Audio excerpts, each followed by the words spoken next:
Halo teman-teman ATLM Indonesia. Nah, kali ini kita membahas soal-soal kisi-kisi kimia klinik 2 ya.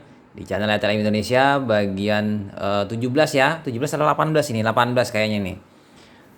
Berbasis kompetensi teknologi elektromagnetik sebanyak 50 soal ya, soal-soal latihan untuk ujian akhir semester atau ujian program D3 D4 Teknologi Laboratorium Medik. Oke, semoga teman-teman sehat selalu dan teman-teman dimurahkan rezekinya pada hari ini dan yang akan datang. Oke, langsung saja kita bahas materinya. Soal-soalnya sebagai berikut. Soal nomor 1. Enzim yang aktif dalam menurunkan kadar glukosa darah dengan cara mengubah glukosa menjadi energi cadangan adalah titik-titik. Yang A glukagon, yang B lipase, yang C insulin, yang D amilase, yang D LDH. Jadi jawabannya di sini yang tepat adalah insulin. Lanjut kita soal nomor 2. Proses pemecahan glikogen menjadi senyawa yang lebih sederhana hingga terbentuk glukosa, maka proses ini disebut titik-titik. Yang A glikogenolisis, yang B glikogenesis, yang C gluconeogenesis, yang D glikolisis atau yang E glukagon. Jadi jawabannya di sini adalah glikogenolisis. Nah, kita pindah lanjut ke soal selanjutnya, soal nomor 3. Pemeriksaan bilirubin metode diazo terganggu apabila serum mengalami hemolisis. Hal ini karena titik-titik.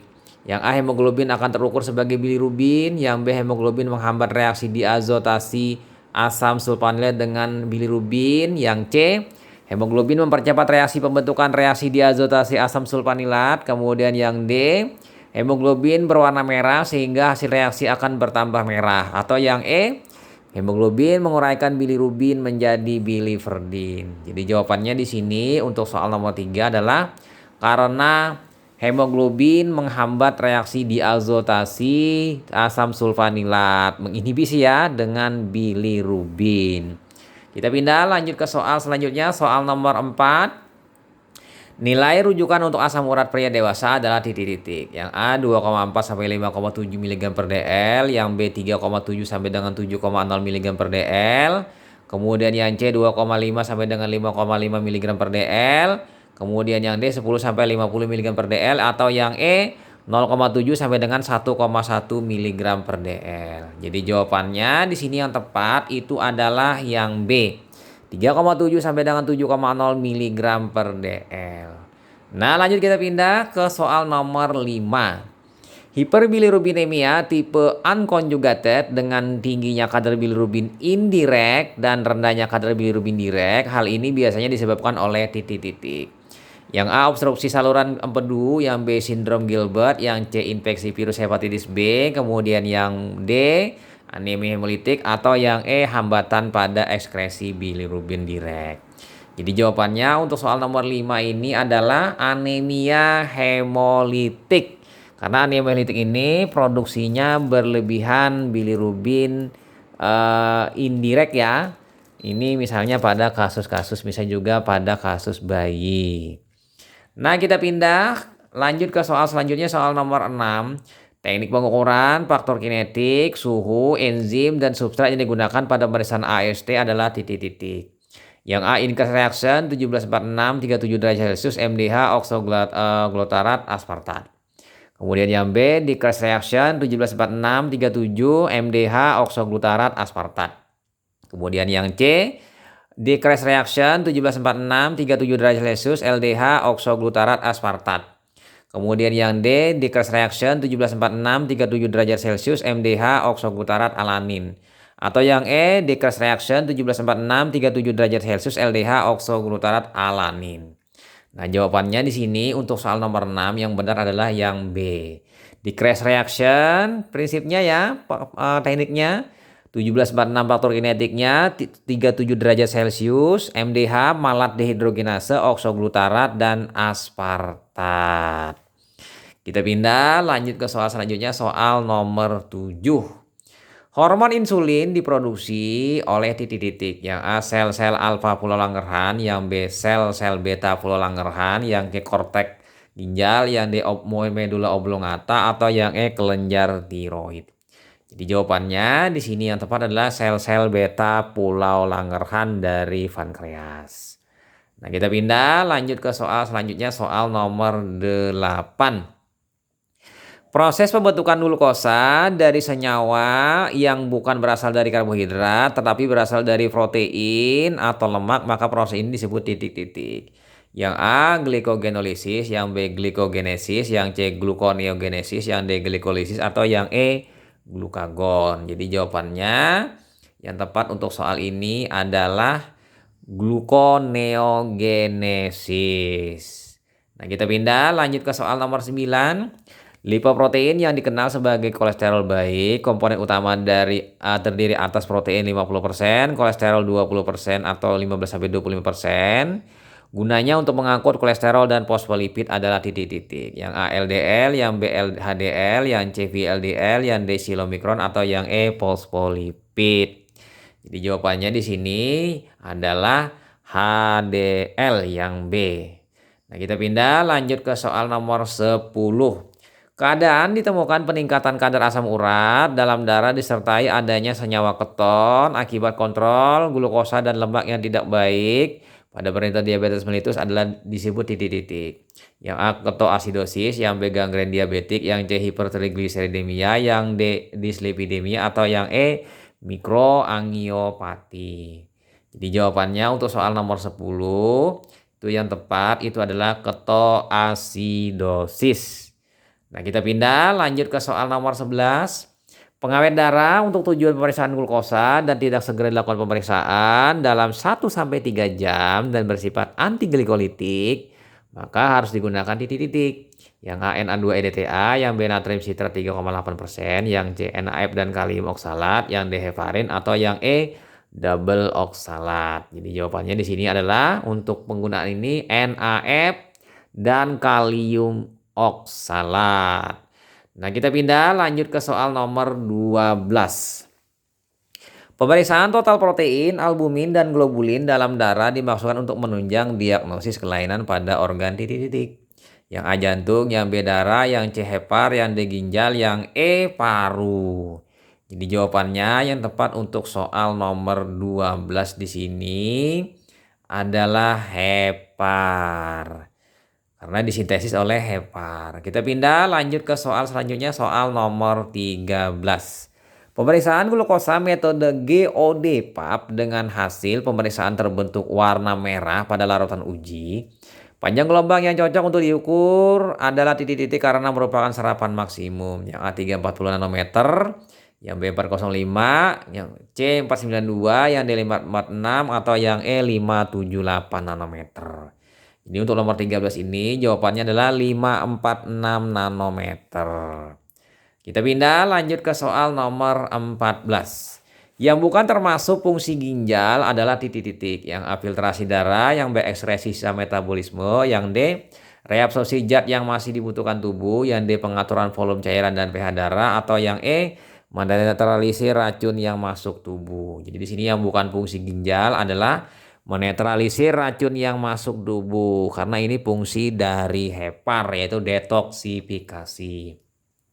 Kita pindah lanjut ke soal nomor 15.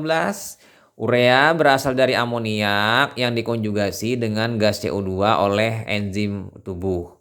Tujuan perubahan ini oleh tubuh dimaksudkan untuk titik-titik. Yang A mengurangi efek amoniak yang lebih beracun dan efek amoniak yang menaikkan pH darah. Kemudian yang B mempermudah ekskresi ke ginjal. Kemudian C menjadikan senyawa yang lebih mudah larut. Kemudian yang D menjadikan senyawa yang mudah menguap. Atau yang E menaikkan pH darah sehingga tidak menyebabkan alkalosis. Jadi jawabannya yang tepat untuk soal nomor 15 itu adalah yang A. Mengurangi efek amonia yang lebih beracun dan efek amoniak yang menaikkan pH darah. Nah, kita pindah lanjut ke soal selanjutnya, soal nomor 16. Berikut ini yang bukan termasuk ciri-ciri cystatin C adalah titik-titik. Yang A protein dengan BM rendah sekitar 13.000 Dalton. Kemudian yang B diproduksi oleh hampir seluruh sel berinti, tidak bergantung umur, jenis kelamin dan massa otot. Kemudian yang C ketepatan sintesis konstan, tidak dipengaruhi oleh diet atau reaksi fase akut. Kemudian yang D, eliminasi hanya melalui filtrasi glomerulus, tidak ada sekresi tubulus seperti kreatinin. Atau yang E, eksogen alami. Jadi jawabannya di sini yang tepat adalah eksogen alamiah karena dia merupakan produk endogen yang alamiah oleh tubuh. Kita pindah lanjut ke soal selanjutnya, soal nomor 17. Pemeriksaan bilirubin metode diazo asam sulfanilat menggunakan belangko sampel. Hal ini dimaksudkan karena titik-titik. Yang A, mengurangi kesalahan pengukuran karena sampel serum berwarna dan kekeruan yang mungkin timbul sampel serum. Yang B, mempercepat reaksi pembentukan diazo. Yang C, mencegah bilirubin serum terurai oleh oksidasi matahari.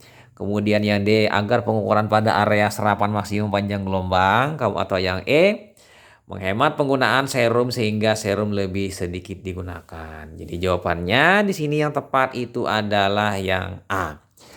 Mengurangi kesalahan pengukuran karena sampel serum berwarna dan kekeruan yang mungkin ditimbulkan oleh sampel serum tadi.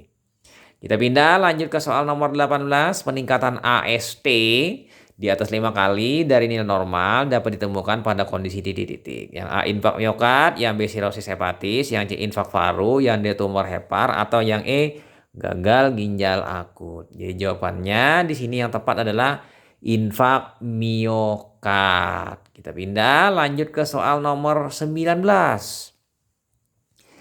Metode pemeriksaan untuk asam urat dalam darah adalah titik-titik. Yang E, Berthelot reaction, yang B, Kageyama, yang C, Jave, yang D, BCG, atau yang E, Biuret. Jadi jawabannya di sini yang benar adalah Kageyama.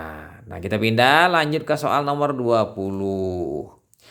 Proses perubahan glukosa menjadi senyawa polimer glikogen dengan bantuan enzim dalam hepar disebut titik-titik. Yang A, glikogenolysis, yang B, glikogenesis, yang C, gluconeogenesis, yang D, glikolisis, atau yang E, glukagon. Jadi jawabannya di sini adalah glikogenesis. Nah, kita pindah lanjut ke soal nomor 21.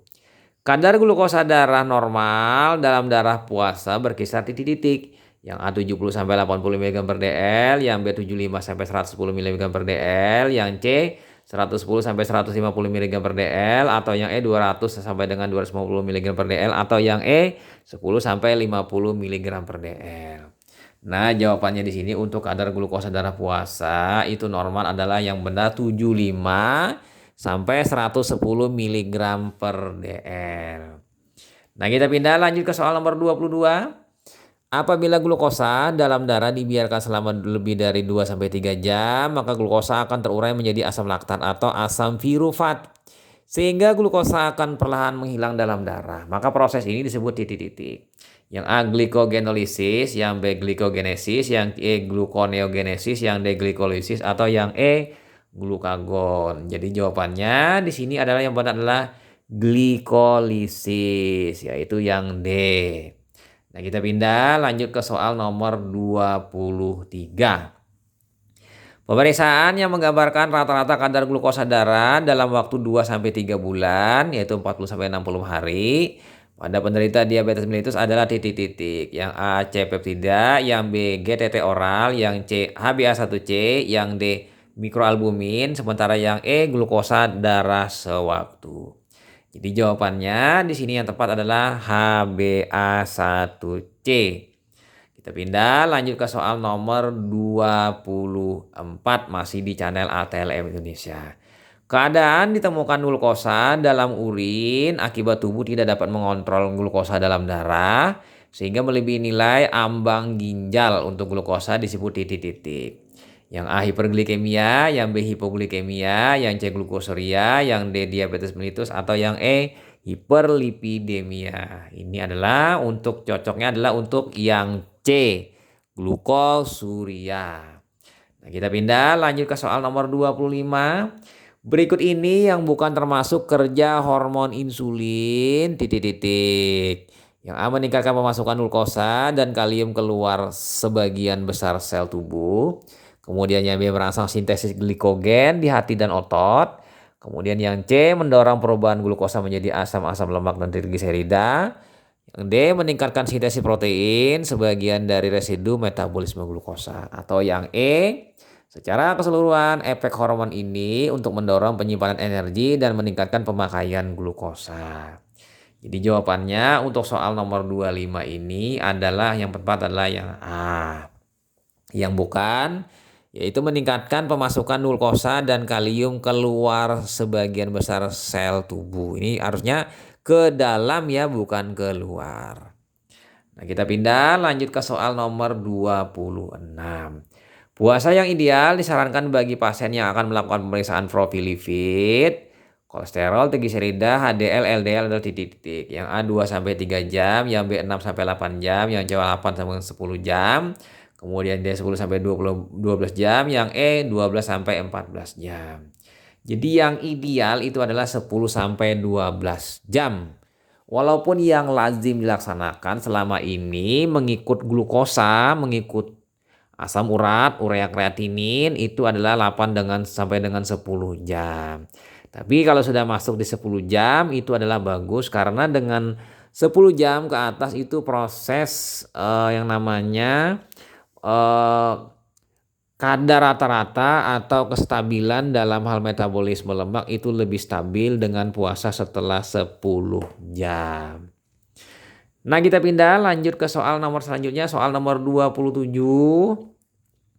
Yang dimaksud dengan istilah polidipsia dan polifagia adalah titik-titik. Yang A, polidipsia haus dan banyak minum, dan polifagia banyak mengeluarkan urin. Kemudian yang B, polidipsia haus dan banyak minum, dan polifagia lapar dan banyak makan. Kemudian yang C, polidipsia lapar dan banyak makan, dan polifagia banyak mengeluarkan urin.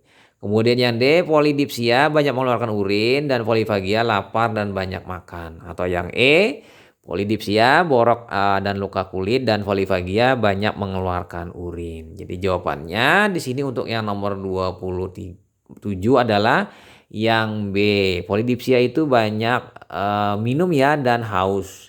Sementara polifagia itu adalah banyak makan dan lapar ya, yang B. Nah, kita pindah lanjut ke soal nomor 28. Regensia Bromcresyl Green atau BCG digunakan untuk pemeriksaan titik-titik dalam darah. Yang A, bilirubin total, yang B, bilirubin direct, yang C, bilirubin indirect, yang D, bilirubin total dan direct, atau yang E, albumin. Jadi jawabannya di sini untuk BCG itu adalah Bromcresyl Green adalah untuk albumin, yaitu yang E. Nah, kita pindah lanjut ke soal nomor 29 masih di channel ATLM Indonesia. Keadaan serum dengan tingkat kekeruan yang sangat tinggi disertai warna putih pada pasien yang mengalami peningkatan profil lemak dalam darah umumnya disebut titik-titik. Yang A, hemolisis, yang B, ikterik, yang C, lipemik, yang D, hipovolemik, atau yang E, hiperbilirubinemia. Jadi jawabannya di sini adalah kasusnya adalah C, lipemik. Nah, kita pindah lanjut ke soal nomor 30. Nilai rujukan untuk total protein dan albumin dalam darah adalah titik-titik. Yang A, total protein 6,0 sampai 8,7 gram per dl dan 3,0 sampai 5,0 gram per dl. Kemudian yang B, total protein 6,1 sampai dengan 8,7 gram per dl dan 3,2 sampai dengan 5,1 gram per dl. Kemudian yang C, total protein 6,6 sampai dengan 8,7 gram per dl dan 3,5 sampai dengan 5,1 gram per dl. Atau yang D, total protein 6,6 sampai dengan 8,9 gram per dl dan 3,8 sampai dengan 5,2 gram per dl untuk albumin. Atau yang E, total protein 7,6 sampai dengan 8,8 gram per dl dan albumin 4,8 sampai dengan 5,6 gram per dl. Nah, di sini jawabannya untuk soal ini ya lumayan rumit ya, yaitu yang benar adalah yang C. Total protein 6,6 sampai dengan 8,7 gram per dl dan albumin adalah 3,8 sampai dengan 5,1 gram per dl. Nah, kita pindah lanjut ke soal nomor 31. Keadaan serum berwarna merah karena tercampur dengan hemoglobin bebas sehingga mengganggu pemeriksaan disebut titik-titik. Yang A, hemolisis, yang B, ikterik, yang C, lipemik, yang D, hipovolemik, atau yang E, hipobilirubinemia. Jadi jawabannya untuk opsi yang nomor 31 adalah hemolisis. Nah, kita pindah lanjut ke soal nomor 32.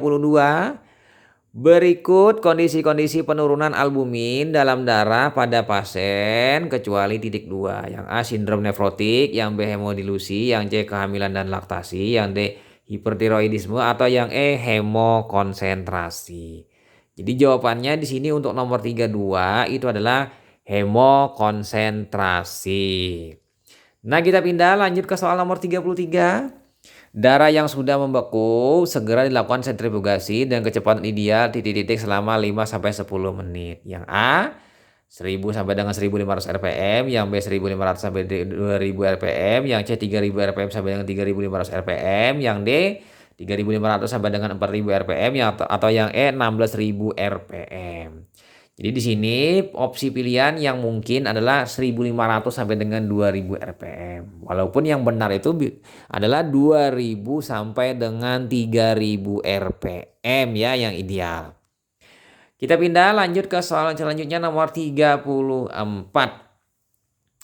Kadar urea plasma yang tinggi terkait peningkatan katabolisme protein jaringan disertai dengan keseimbangan nitrogen negatif pada kondisi titik-titik. Yang A koma diabetika, yang B leukemia, yang C hemolisis eritrosit, yang D penyakit ginjal, atau yang E penyakit Addison. Jadi jawabannya untuk soal nomor 34 ini yang tepat itu adalah koma diabetika. Nah, kita pindah lanjut ke soal nomor 35. Asam urat merupakan produk metabolisme akhir dari titik-titik. Yang A purin, yang B kreatin fosfat otot, yang C amonia, yang D asam amino, atau yang E biliverdin. Jadi jawabannya di sini yang tepat untuk soal nomor 35 adalah yang A furin. Nah, kita pindah lanjut ke soal nomor 36. Kondisi kreatinin plasma yang rendah dapat ditemukan pada kondisi titik-titik. Yang A gagal ginjal kronik, yang B nefropati diabetik, yang C pielonefritis, yang D miastenia gravis, atau yang E leukemia. Jadi jawabannya untuk soal nomor 36 ini adalah miastenia gravis, itu adalah kreatininnya rendah. Kita pindah lanjut ke soal nomor 37. Uji laboratorium berikut ini yang tidak termasuk dalam faal ginjal adalah titik-titik. Yang A kreatinin kliren, yang B cistatin, yang D pemekatan ginjal, yang D C peptida, atau yang E urea kliren. Jadi di sini yang tidak masuk adalah C peptida. Kita pindah lanjut ke soal nomor 38. Metode pemeriksaan glukosa yang paling dianjurkan dan sangat baik untuk mendiagnosis kelainan metabolisme glukosa adalah titik-titik. Yang A GOD-PAP, yang B heksokinase, yang C glukostik biosensor, kemudian yang D ortotolidin, atau yang E Samoil-Nelson. Jadi di sini yang paling terbaik dan ideal itu adalah heksokinase, yaitu B. Nah, kita pindah lanjut ke soal nomor 39. Lipoprotein yang memiliki kadar trigliserida paling tinggi adalah titik-titik. Yang A LDL, yang B HDL, kemudian C VLDL, yang D chilomikron, atau yang E fosfolipid. Jadi di sini yang paling tinggi adalah chilomikron. Nah, kita pindah lanjut ke soal nomor 40. Guna kolesterol bagi tubuh adalah kecuali titik-titik. Yang A merupakan zat esensial untuk struktur dinding sel. Kemudian yang B bahan yang membuat kulit kedap air. Kemudian yang C digunakan tubuh untuk membentuk geram empedu sebagai fasilitator untuk pencernaan lemak. Kemudian yang D sebagai bantalan tubuh terhadap benturan. Kemudian yang E untuk bahan dasar pembentukan hormon steroid, misalnya kortisol, estrogen, androgen, oleh kelenjar adrenal, ovarium, dan testis. Jadi jawabannya di sini untuk soal nomor 40 adalah yang kecuali adalah sebagai bantalan tubuh terhadap benturan. Nah, kita pindah lanjut ke soal nomor 41. Keadaan serum yang berwarna kuning muda hingga kuning tua jingga pada penderita gangguan hepar adalah titik-titik. Yang A hemolisis, yang B ikterus, yang C lipemik, yang D hipovolemik, atau yang E hipobilirubinemia. Jadi di sini Untuk kasus ini yang benar untuk soal nomor 41 adalah yang B, ikterik. Nah, kita pindah lanjut ke soal nomor 42. Pemeriksaan protein metode Biuret menggunakan prinsip dasar atas reaksi titik-titik. Yang A, ikatan kompleks antara protein dengan ion tembaga membentuk warna biru ungu. Kemudian yang B, ikatan kompleks antara protein dengan BCG membentuk ikatan warna hijau biru. Kemudian yang C, ikatan kompleks dengan asam pikrat dalam suasana alkali membentuk warna jingga. Kemudian yang D, ikatan kompleks dengan EDTA membentuk senyawa kompleks yang larut. Atau yang E, ikatan kompleks dengan senyawa asam sulfanilat dan nitrit membentuk senyawa berwarna merah. Jadi jawabannya untuk 42 itu yang benar adalah yang A. Ikatan kompleks antara protein dengan ion tembaga membentuk warna biru ungu. Nah, kita pindah lanjut ke soal nomor 43. Protein berdasarkan kelarutan dalam air, maka protein yang larut dalam air adalah titik-titik. Yang A prolamin, yang B glutelin, yang C albumin, yang D globulin, atau yang E skleroprotein. Jadi yang larut dalam air itu adalah C albumin. Nah, kita pindah lanjut ke soal nomor 44. Sifat-sifat bilirubin direct adalah kecuali titik-titik. Yang A, mudah larut dalam air. Yang B, memerlukan akselerator untuk bereaksi dengan reagen metode diazosulfanilat. Yang C, dapat difiltrasi oleh ginjal.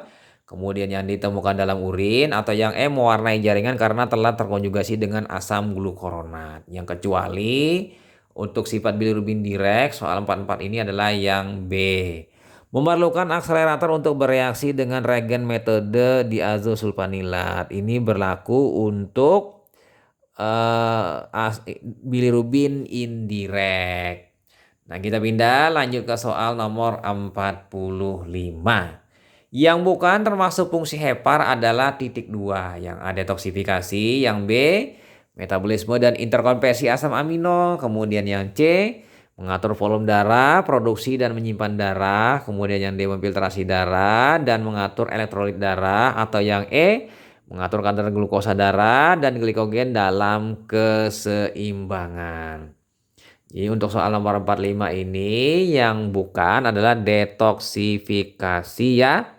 Yang bukan termasuk fungsi hepar. Jadi di sini keliru, yaitu adalah yang bukan, yaitu memfiltrasi darah dan mengatur elektrolit darah. Yang D ya, karena yang D itu fungsi dari ginjal. Jadi jawabannya untuk soal nomor 45 ini bukan yang A, tapi yang D, memfiltrasi darah dan mengatur elektrolit darah.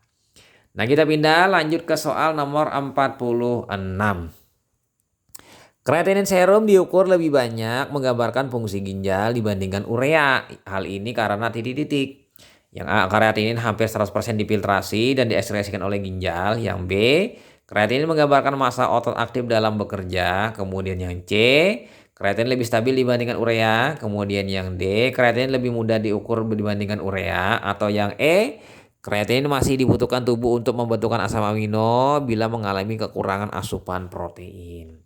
Jadi di sini yang jawaban yang benar adalah yang A. Kreatinin itu hampir 100% difiltrasi dan diekstraksikan oleh ginjal ketimbang urea.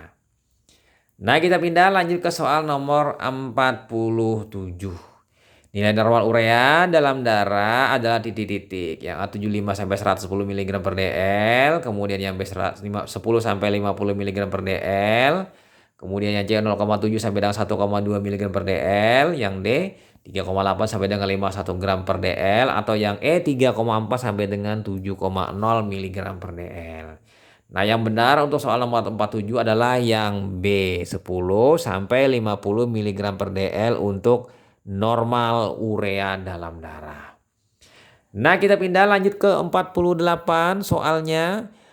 Manfaat pemeriksaan laju filtrasi glomerulus adalah di bawah ini kecuali titik 2. Yang A, indeks fungsi ginjal, yaitu kemampuan penyaringan dan membersihkan darah. Kemudian yang B, deteksi dini kerusakan ginjal. Kemudian yang C, pemantauan progresi penyakit ke arah gagal ginjal terminal. Kemudian yang D, pemantauan kecukupan terapi HEPAR pengganti.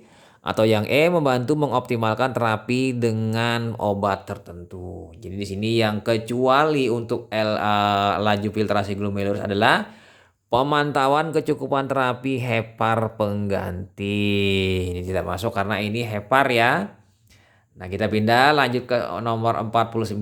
Perhatikan gambar berikut ya.